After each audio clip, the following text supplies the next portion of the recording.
Hi Year 12s, my name's Alice. I'm a VCE English tutor with Lindsey's VCE Tutoring, and today I'm here to walk you through a comparative essay that a student has written to give them, and hopefully you as well, some feedback that we can all learn from when it comes to writing a comparative essay.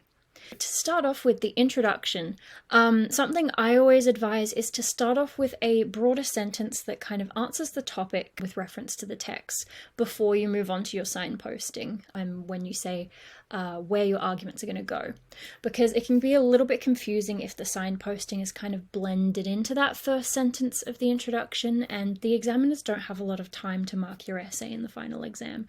So it's really important that the introduction is super clear, super concise, and just easy to read. So we can see here a passage where the signposting is kind of blended into that first sentence, so try and keep it separate if you can. And the second piece of feedback I have is that at the end of your introduction, if you want to do a little kind of wrap-up sentence to kind of summarize your contention, fantastic, I love doing those.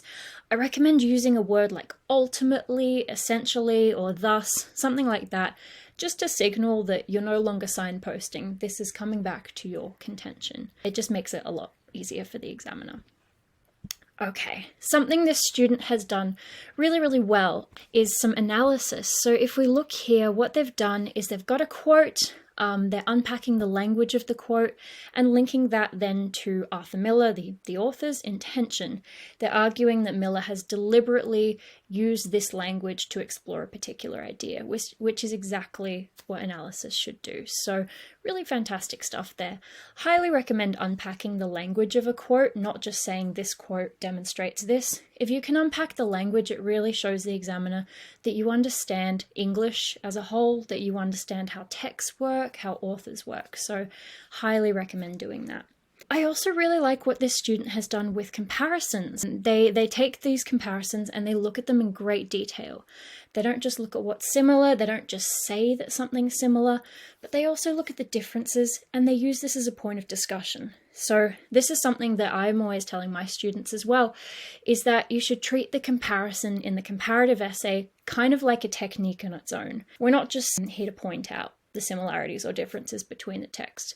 There's a reason we talk about them, and it's because looking at the similarities and differences can reveal something deeper about the texts, it can reveal something deeper about the author's intention and the big ideas that they want to explore. You know, English isn't just about books, it's about what we can learn about being human, and these authors have these ideas they want to share with us. And so looking at these comparisons is a great way to understand that on a deeper level. And I think this student does that really well. They've used specific examples between Reverend Paris and Evan Pettyman in The Dressmaker and the Crucible. And they're not just saying how they're similar, but how that links to the greater themes of the text. So like I said, great work there. One thing I do have to say is make sure that you use evidence to back you up. So this student has used a lot of examples, which is fantastic.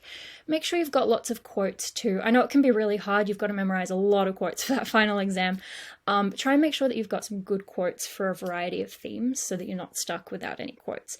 It just really adds that depth to the analysis and shows the examiner that you've understood your text, which is kind of what the exam is all about. Something else that's really important, when you finish a paragraph, make sure you have a really good linking sentence at the end. So in this essay, the final sentence of the paragraph is still sort of that analysis of the evidence. Try and finish your paragraph off on a final sentence that links the two texts together and especially links back to your argument in that paragraph. If you can foreshadow what you're going to talk about in the next paragraph in that linking sentence, that's great, bonus points to you, but definitely make sure you've got a linking sentence at the end that just shows the teacher that all of that evidence you've talked about has contributed to this argument that you're making. It really it ties it all together really nicely.